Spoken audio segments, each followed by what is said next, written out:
What's up, guys? Welcome to the Stats Free Sports channel. Here today to bring you a video discussing the possibility of the Titans releasing Malik Willis this offseason. But before we get into it, guys, please check out my description box down below. I have two sections for you to look at. One of my social media links. Follow me on all my social media platforms. And the other one is my Amazon affiliate links. Check out all four products there. They won't break your wallet. Now let's get into the video. So, the rumors that's going around heavy right now after the draft is Malik Willis and him possibly being cut by the Titans. Most teams, but definitely the Titans, don't carry more than two quarterbacks at a time for the most part, unless injury happens. And obviously, with Ryan Tannehill still being there, with Will Levis being a second-round pick, and highly touted, high potential on him, it makes sense that the Titans give up on Malik Willis, who last year, I'm not a numbers guy, as my name shows, Stats Free Sports, but the numbers and the highlight tape or the film for Malik Willis last year with the Titans definitely, looks about right. The numbers in the film adds up. He didn't look good at all. He was abysmal, looked lost in the sauce out there. And here's his numbers. I hate reading numbers, but here's his numbers. In 8 games last season, he finished 276 passing yards, 0 touchdowns, 3 interceptions on 31 of 61 passing. He completed just 50% of his passes and had an abysmal 12.4 QBR. And as I said, I normally don't read out numbers, but the numbers in the film in this situation definitely adds up. But I will say this before I get into certain teams that should or could possibly look into him, as far as trade, or at least if he is released by the Titans, that should look at him and try to add him into their farm system, or at least their not real farm system, but it's not baseball, but their rotation as far as depth goes. So first off, I will say this: I was a big Josh Rosen fan. I'm not a Cardinals fan, but I was a big Josh Rosen fan coming out of college. I thought he could have been nice. He went to the Cardinals. I forgot what top 10 pick, if I'm not mistaken.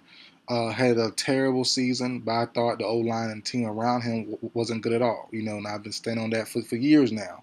But my thing is, it's different. We had new coaching staff, new system come in during Josh Rosen's time, so that's kind of different here, but still in the same general area. You gotta let these quarterbacks, kind of groom. You gotta groom them. Give them the Aaron Rodgers treatment. Give them the Trey Lance treatment. Let them sit for a year, 2, 3. Especially with a situation like the Tennessee Titans. As I said, Malik Willis did not look good at all. Don't get it twisted. But if you have some form of belief in them, and that's kind of makes it seem like the Titans don't. If you had any belief in Malik Willis, you would say, hey, Ryan Tannehill's still here. Malik Willis shouldn't see the field again unless injury happens another time this season. Let him sit. Let him learn again. Vrabel's going nowhere. The offensive scheme is going nowhere. Let's try this one more time. Let's see. Let's hire or sign another veteran behind Ryan Tannehill. Let's make sure Malik Willis doesn't see the field unless something crazy happens. Let him learn, study, prep, film, everything, the whole offseason. Then let's see what we have in them. But they're not doing that. So it's definitely, and obviously they drafted Will Levis. So, if they were to keep any third quarterback, they would have someone in front of Levis that's a veteran that's ready to play right now, and it won't be Willis. So it definitely makes sense if they do keep 3, Willis not be a part of that trio. So it's tough. It's part of business, a part of big business. But it's like, man, Willis, and it's so crazy how things change. Around this time last year, everyone was saying, will Willis take Ryan Tannehill's job? And we've seen him play. We've seen he wasn't quite ready yet. And now it's like, man, does he even have a spot in his league still? Like, whoever picks him up, he's going to be the third string quarterback still. He'll be the practice squad quarterback. He might not be on a 53-man roster. So that's a tough part about it, man. Young, talented guy who some people had in the second round, first round mocks last year, and some had as a highest potential guy, end up not panning out at all. So there's definitely a chance there.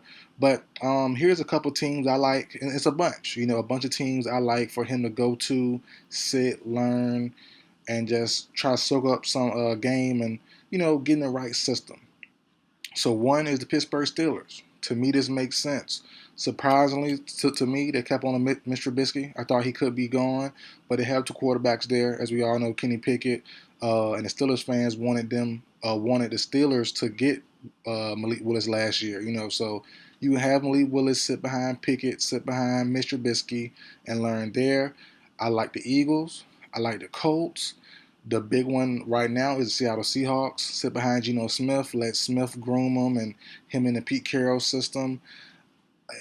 I guess they have Drew Lock there as well, so it makes sense there as well. You have a veteran there who's had some more playing time than Malik Willis, so to sit behind Geno and Drew Lock for a couple seasons makes sense. Geno signed a 3-year deal, but really I think it's a 2-year with the out before the third season. So if Willis could be ready, then it makes sense.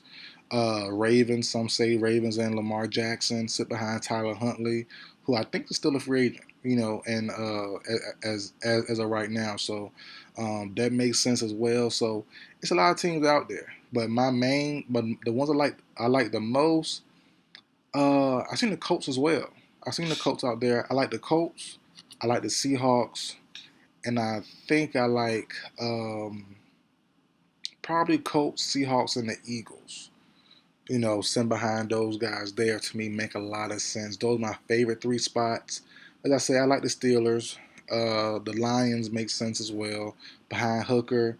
Well, no, not Lions, because Hooker's supposedly is on a red shirt year from what the news is saying now. So, and Goff might get a long-term deal to add on to it. So, but there's somewhere for him to learn and sit and just soak up some good game, and also a system. Like I said, a system is really about the system. The system has to fit. But even last year with the play action, he didn't look good either. And that's the weird thing about it. He didn't look good at all. He didn't look good running.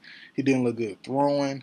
So it's tough. It really is tough, man. And see how things change in just about a year's time. It's definitely tough and it's a tough business. But I would love to see him go to a good situation with a good team, with us where, like I said, he needs to be the third string guy exclusively. We already know he will not see the field this year unless something crazy, unless our first two guys go down. Then we sign two more vets and they go down. Then, okay, we're forced to play Willis. He's our like fifth, sixth string, really, as far as that term goes. We need to sign two more veterans before we even think about going to Malik Willis. And if they get hurt or they play terrible, then Willis come on in and let's see what you got, But he needs time to learn to sit. Everybody can't be one of these rookie quarterbacks that start from day one. Everybody can't be that. Everyone needs different attention. Same as school. Everyone's not a visual learner. Some is a physical. Some is a hands-on. Some is an audible learner. So same in business. Some people, even with have degrees, we graduate.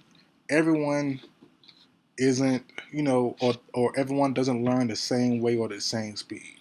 Just like school, So it's tough because these people have been, guys like Malik Willis and others in the past that's been, one and done or two and done out the league, two teams or two situations and out quickly. Everyone doesn't get the same luxury as some other people. Some can bounce around, make some good money and last 10 years on like a luck. And some people who's very talented can't last at all. So we'll see what happens. Hope the best for the young man, but it's tough, man. It is a business. But as I said, when we seen him last year, he didn't look good at all. So it is what it is, man. Tough game, tough business. But that's it for video, guys. Like, share, comment, subscribe. I'll see you guys next time. What's up, guys? Welcome to the Stats Free Sports channel. Here today to bring you a video discussing the possibility of the Titans releasing Malik Willis this offseason. But before we get into it, guys, please check out my description box down below. I have two sections for you to look at. One of my social media links. Follow me on all my social media platforms. And the other one is my Amazon affiliate links. Check out all 4 products there. They won't break your wallet.